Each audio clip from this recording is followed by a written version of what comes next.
Hi, folks. Chris Voss here from the ChrisVossShow.com, the ChrisVossShow.com. Hey, we're coming here with another great podcast. We certainly appreciate you guys tuning in. Thank you for being here. We really missed you guys over the weekend. And it was it was a pretty interesting week. And we were down in Las Vegas doing some wonderful shows for some people down there. And now we're back. So back on track. Today we have the most amazing author. But before we get to her, you're going to want to check her out on youtube.com/Chris Voss. Hit the bell notification button over there. Go to goodreads.com/Chris Voss. And you can follow me over there. You can also see the new book that I have coming out October 5th and all that good stuff we'll be doing. You can go to YouTube, Facebook, LinkedIn, Twitter, TikTok, Instagram. I mean, I can't even keep track. Wherever all those crazy kids are posting at the Chris Voss Show is at, and our groups, you can go over there and subscribe and all that good stuff. Today we have an amazing author on the show. She's the author of the brand new book, hot off the presses, still steaming evidently from what I hear when it gets shipped to you. It came out August 3rd, 2021. The book is called Before the Flood: Destruction, Community, and Survival in the Drowned Towns of the Quabbin. I'm not sure. Did I pronounce that right, Elizabeth? You did. You okay. did. Well, I should have got that clarified, but there we go. I'm not as dumb as I look. By the famous author Elizabeth C. Rosenberg. She is with us today to talk about this book, and we're going to be excited to have her. But let me tell you just a little bit more about her so you can get a good idea of how amazing she is. She writes about the personal and societal impacts of disruptive technologies. She's contributed to the Boston Globe, Boston Magazine, Technology Review, and Fast Company. She's a Harvard Business Press published as well, and the Electronic Privacy Information Center, and has co-edited. Here, let me recut that, Elizabeth. Let me recut that.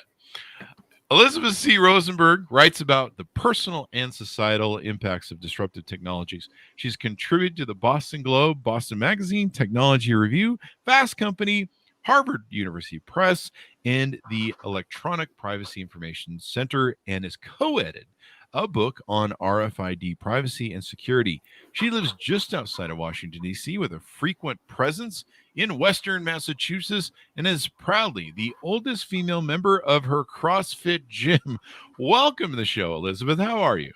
I'm great. I'm glad to be here. There you go. Glad to be. It's an honor to be with you. It's an honor to have you here. You are an author. I love authors. I just got in writing my book.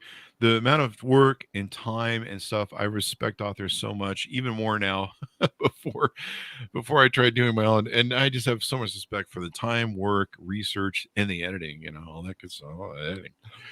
So welcome to the show. Congratulations on the book. Give us your plugs so people can find you on the interwebs. Sure. So the easiest way to do it is at Amazon. You can just search Before the Flood Rosenberg. I'm the only one there. I don't know the address at Simon & Schuster, but I know that you can get it there, and you can ask for it at your local bookstore. There you go. Pick it up, guys, wherever those fine books are sold, but don't go to places where there's the fine books are sold. If you go to the ones that are in the back alley, you never know. Sure, you never know. Anyway, so welcome to the show. Give us the reason you wrote this book, Elizabeth. What motivated you? So I've always really been kind of preoccupied with the things that happened before, like that the Planet of the Apes at the end, when, the old cliche, it's the Statue of Liberty. Well, kind of like if you live in New England for a long time, everything's like that. You're going to discover the Statue of Liberty on the beach a lot. And I was fascinated with the idea that the place where people from metropolitan Boston, for the most part, get their drinking water, there was an entire civilization under there, if you want to call it that. Oh, wow. As an anecdote, in the mid-90s, my husband to-be took me out to the Quabbin. I'd never been out there. And we drove up, and he said, "Look down." And he said, there were towns under there. Oh, wow. And it just blew me away, because all you see is just water, like for miles around. Mm-hmm. And I was, my little 20-something self was stunned and amazed, and it haunted me for a really long time. That there was something in every place. There was something before, and here there was nothing. Here there was drinking water, and if you go there during the drought, I've never seen this, but supposedly you can see the street grids Mm-hmm. underneath. Mm-hmm. Um, and I was haunted by that idea of there is this destruction for a larger purpose.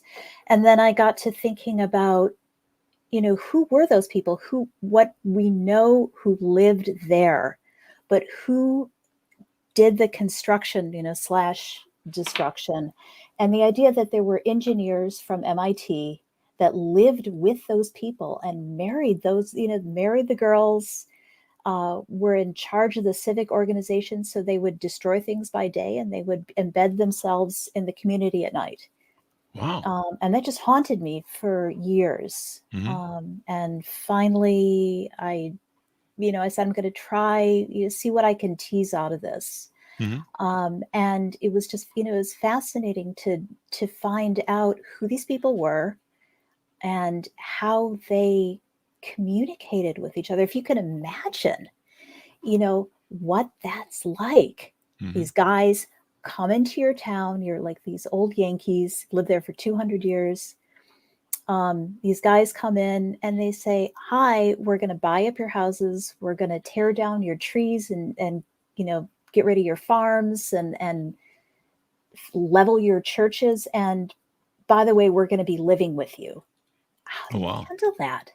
Hmm. How do you live with that? And it was the Depression. And you know what? They did it. They lived that way for a decade. Hmm. Um, So this was during the Depression era time then? Mostly.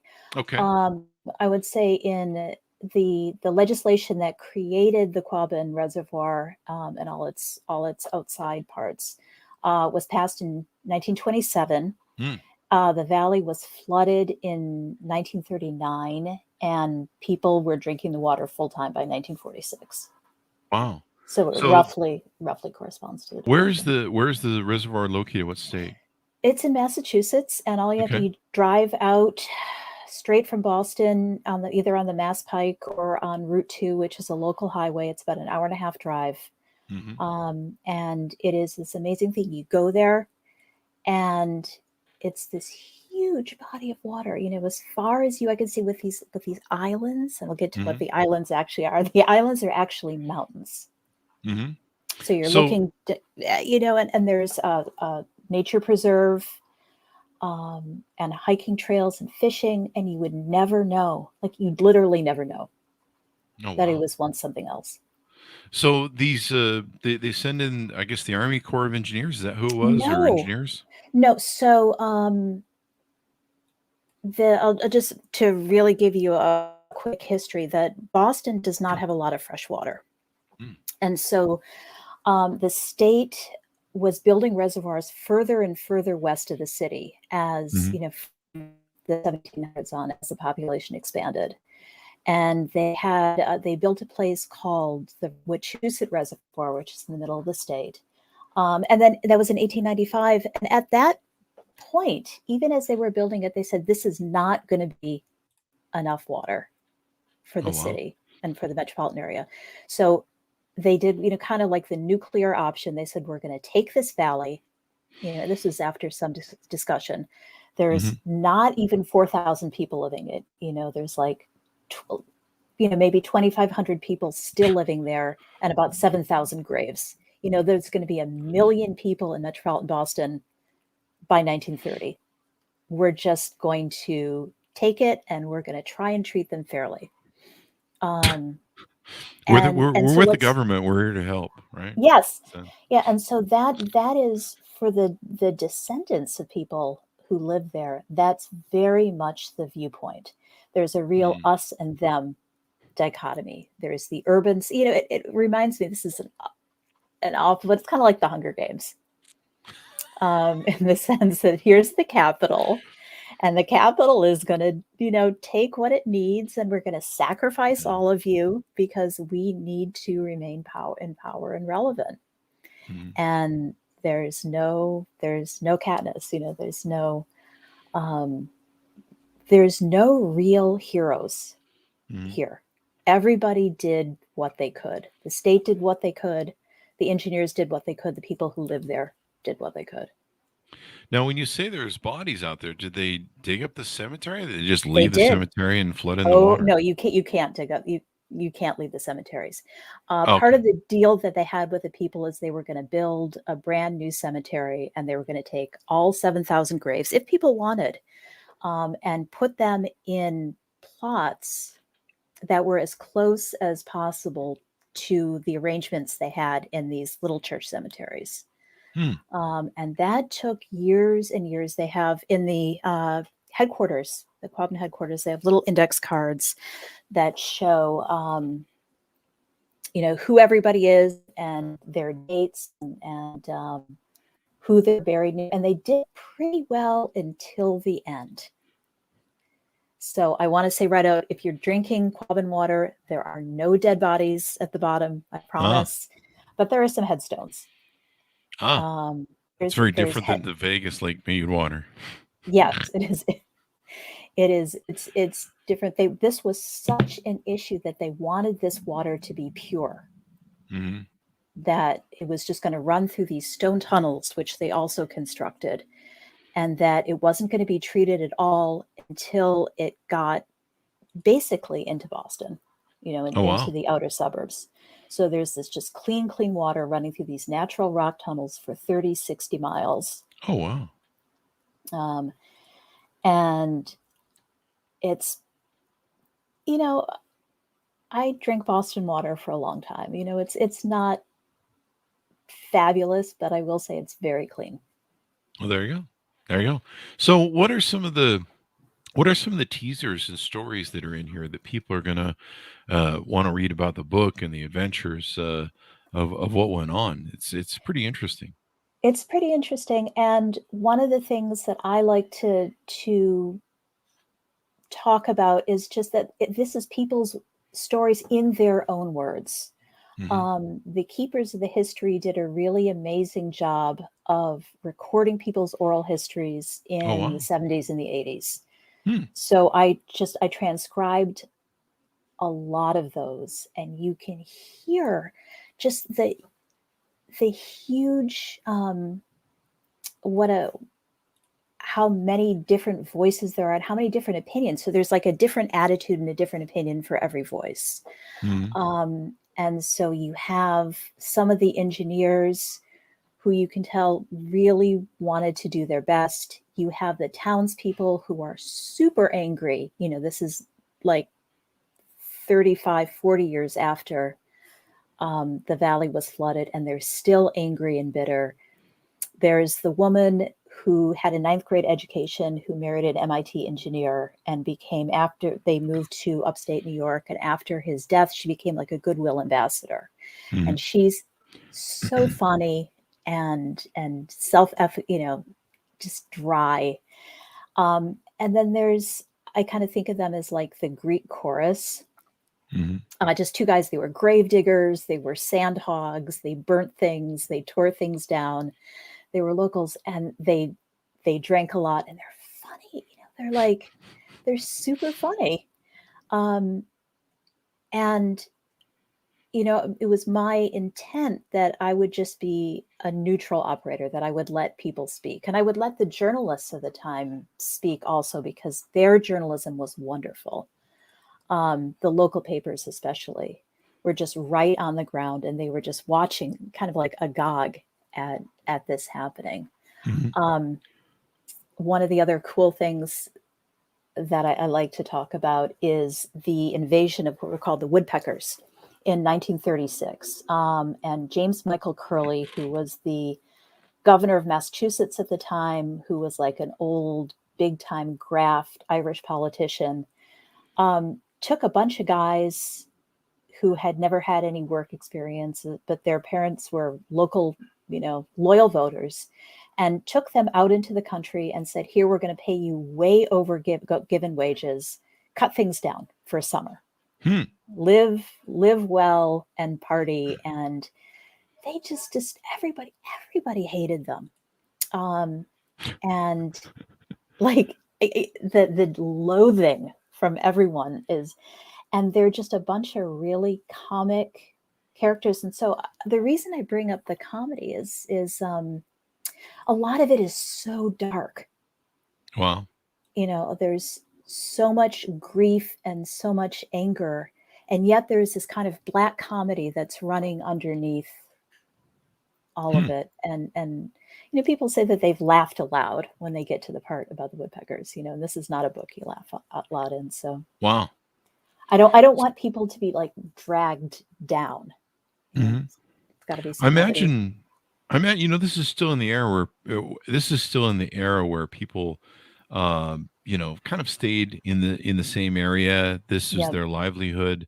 Yep. This was their roots, if you will. This Mm-hmm. is where they raised their family, and their family Mm-hmm. raised their family, and they had very deep roots in these different sections. And so unlike now where we kind of have it, after Levitville, we kind of have this whole, let's move around the country and do different things, and people disperse to the coasts and No. different migrations. These people were still, you were taking away their homeland, Yes, you're basically, their taking local away homeland. everything. Hmm. The people as a whole were really acutely aware historically that that land had belonged to the Indians. Mm. And they were reminded of it constantly because the Nipmuc Indians had lived there for so long that it was just, you'd go on a walk and you would dig up an arrowhead. You just like look down and you'd find something. And so while they were deeply enmeshed in the land and the land meant so much to them, there was a lot of poetry written. I'm not saying it's good poetry, but it was, folk poetry about, we took this land from the Indians and now this land is being taken from us and we kind Wow. of deserve it. Kind of some irony there. Yeah. So they were aware of the irony. But yeah, that's all they had. And so a lot of the people who speak say, we were poor, but we didn't know it because we had land. Wow. We had enough to eat. We had space. We Mm-hmm. had everything we needed. These were really self-sustaining communities up Mm-hmm. into the beginning of the 20th century. Wow. They grew their own. They made their own. They were very insular for the most part. There were these like really big, there were big class distinctions, but overall, the farmers and the working people, that's what they had, was land. And so a lot of the older generation really afterwards really like died of broken hearts. Wow. They had heart attacks. They, died of burst appendices when they wasted away. Like the grieving was such, and they moved, which to us, like the couple towns over, that wouldn't mean anything to us. And yet it's so traumatic for them. And there's one scene where one town over, where a lot of the people moved, holds a welcoming ceremony for the people who come. And I have a newspaper clipping of the people there, and these are some grim folks. They do, I have the program. There's a lot of, singing and dancing and speechifying, and these people are just in town hall, with straight faces, with all their coats and their hats on, trying to get warm, and just looking like they don't want to be there. Wow. They want to be home. Yeah. And there is no more home. Like it's Wow. not even on the map anymore. It's gone. Mm-hmm. What kept you going through this book? What really motivated you to tell these stories to these people and tell the story that was in there? It kind of becomes a thing in itself. If you've ever done research on something, it's just like, it's so interesting just to do the research and to see where you ended up. Like my kind of holy grail was to find documentation of any interactions between the engineers and the townspeople. And so I would go back, and I also couldn't quite figure out the timeline at first. And so I'd go back and back and back to the same places and say, hey, can I see these materials again? And they'd be like, oh my God, it's you. Aren't you done with this yet? They were patient. I want to give a huge shout out to the people at the Quabbin Visitor Center. Mm-hmm. They brought out their archives for me over wow. and over, and they let me sit in the restricted areas and look at all their photographs. And so that's what I was trying to find, like, what was the core? What was this relationship like? I started out looking at the marriages because that was kind of an overt sense that there were, that there were relationships. And so I would look through, like, here's like a school Christmas program, and they're doing a Christmas carol, and there were a couple engineers in the cast, so that you knew that was happening. There was an engineer giving out a school award to a fourth grader. So we knew that they were doing that. We knew that they were singing in the choir, that there were letters from an engineer to some of the townspeople thanking them for everything that they'd done. But it's every little piece, and it became like an obsession, like pulling all the little pieces together to see if I could form a coherent narrative. And go ahead. It's interesting to me when government does this. Would this fall under the eminent domain sort of thing Yes, that some the of it government is. does? Yes, some of it is eminent domain. So what they tried to do was buy people out first. And they wanted to be fair about that. It started out in the 1920s, and they tried to be fair. And so they would have locals do the appraisals because they felt that the locals would be most trusted. And they would do 3 appraisals and pick the highest one. And so the more wealthy people who had big, nice properties, the state really wanted those for office buildings. And so they went for those first. And then gradually, as the Depression progressed, people were just getting what they can and what they could. And then finally, as the time for flooding arrived, then the state was starting to take just by eminent domain. And That's there usually was, what happens at the end. They get the holdouts and they just and the holdouts, and there were people who were very much holdouts, people who just lived this big family on this stony little farm up on the mountain and didn't want to move and refused. And that's the father of that family is the one who died of appendicitis immediately after they had to move. And the daughter of that family became, one of the faces of the people who started the Swift River Valley Historical Society, which is also something, if you're interested in this, I don't know if it's going to be open this summer. It's open on Wednesdays and Sundays at the best of times, and this is not the best of times. But the state really did what they could. They hired a really awful guy, though, named R. Nelson Molt. And he was just kind of, my guess is he was pretty kind of on the spectrum and took things very seriously and very literally and was humorless, and people could not stand him. And he wrote all the formal language telling people to get out, and that the formal language for all the taking, and he was just, loathed and dreaded every time. They said there's an anecdote in the book where a man claims that he had a conversation with Molt in the post office, and supposedly, according to this guy, that Molt says, "Oh, what a beautiful area! This is going to look so good when it's underwater." Underwater. Oh wow! And the guy says, Wow. "You're not really saying that, are you?" And he's like, "Oh, sure I am." And these are people's homes and Yes, stuff. these are people's homes. Wow.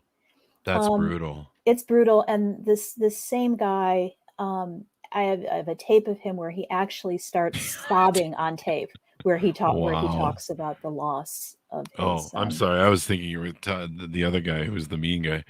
Yeah, that sounds like your classic government. Yeah, I mean, so he was thing. everything that you would fear. And one of the things I found was his, and I included this in the book, is his recommendation letter. Wow. And he says he takes things very literally. But he's a hard worker and, quote, he knows how to get along with the country people. And the answer is, I don't know who thought that. I think that was just like, they had to get him on the payroll because they needed somebody who actually didn't live in Boston on the payroll. Yeah, you probably, you got to have somebody who can escape. So, I remember years ago there was there was an older hospital, and this is during, I think, one of the booms of 2008 or something. It was during some sort of boom area, and this big investment group had come, or hospital chain had bought this hospital in South Salt Lake City, Utah, and but to the south of it, there were 2 or 3 blocks of neighborhoods of these really old homes.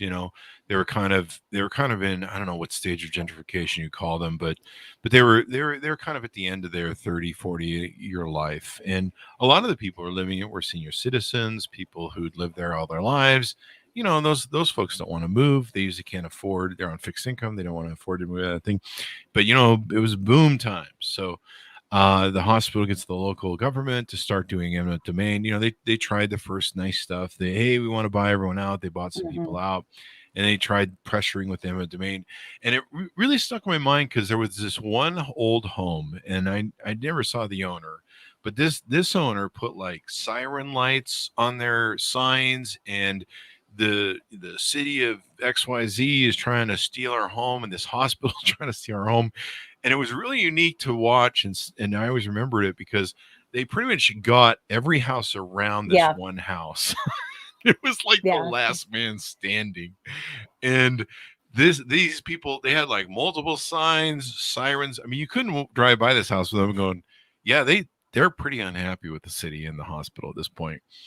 The funny thing is, they finally beat that person. They finally leveled all of the properties, took them all. Seizure by eminent domain. Recession hit. They were never able to this day expand that property or those things. It's been 20 years. And all they did was get the property for free, or whatever sort of deal they worked out. But shortly after they seized that property, that final property, recession hit. Totally made it to where it was not competitive to invest in that hospital anymore. I think they shuttered the hospital after the recession, and it was such. I remember thinking about it. I'm just like, what a horror show! They destroyed all these people's lives, the homes, and everything they built for all their lives for a failed project. And at least in the case of the reservoir, you can say it's still running. It is a fantastically successful project. It will never, ever run out of water. Oh, that's good. You could ship some of that to California, evidently. I know. I think about that a lot. That California, I think it's in California where there's a town where they're actually not going to expand. They're not going to build out because there's no more water. Yeah.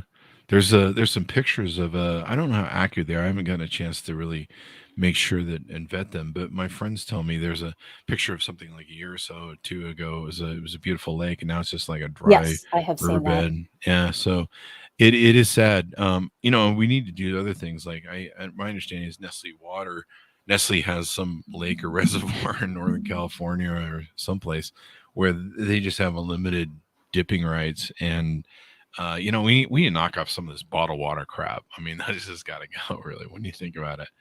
I mean, I don't know about you. I grew up in the era where, hey, if you want to drink water, you got it from the tap, or you got it from the thing, or whatever. But that's another thing, I guess. So anything more you want to tease out to readers to pick up the book and check it out? Well, I don't know. There's so much there. I mean, it's like a short book. It's I think that it is a narrative that we need to start thinking about more. I mean, it's in a way, it's very specific to its time and place. In the sense that it's New England, it's the Depression. Everybody's white and Christian, that's that the racial aspect. They think about it in terms of like Protestant versus Catholic. That was a big issue at the time. Still back in those days, huh? But the issues that were dividing them then are the same. You have the Democrat versus Republican, or urban versus rural, college educated versus not, progressive versus, conservative in the traditional way. And all those, it's still like a microcosm of things that are still happening. And so I think of it, like the publicists, like to call it a parable. It's kind of a parable. But how can we work through these issues? And I'd like, for the audience to be able to think about that, because this is going to happen more and more often. And in fact, it's become more of an issue since, even since I wrote it,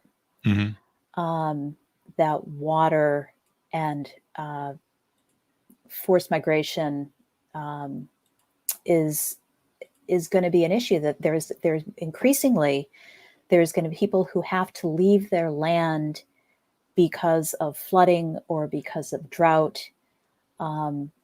Whether their places where they live are going to be taken for water, or whether there's just going to be so much flooding. Like, I think about the people in Houston who are living on these cement plateaus, and how is that sustainable? Yeah. I know with Vegas, with Vegas, you have underground aquifers, springs that are underneath the city. That's the only thing that keeps that city going. It doesn't live off the dam.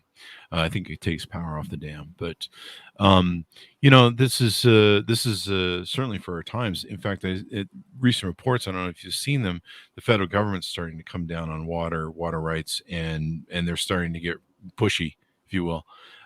Which they probably should at this point. Somebody probably should figure all this stuff out. And I come from Vegas, where you do a lot of lawns or conservation. I mean, you don't have lawns there. I remember when I first moved to Vegas in 1998, they pay you $4,000 to tear up your lawn, and you had to sign a thing that you'd never replace it.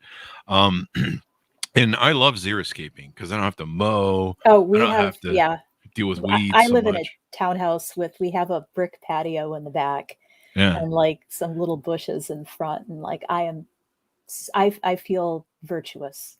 Yeah, I love it. I love it. There's no mowing, but my family lives up here in Utah, and they love lawns. And you're just like, this is such a vanity project.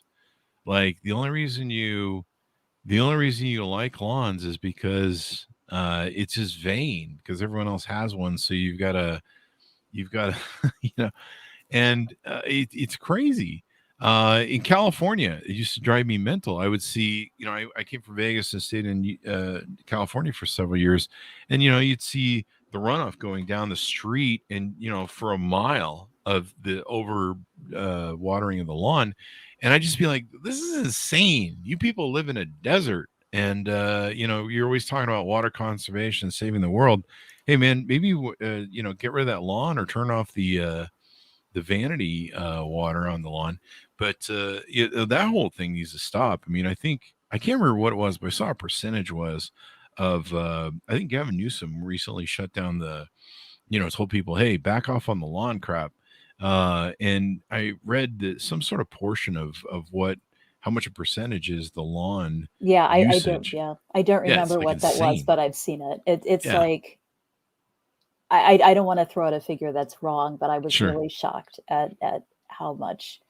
I mean, this is not so much of an issue on the East Coast.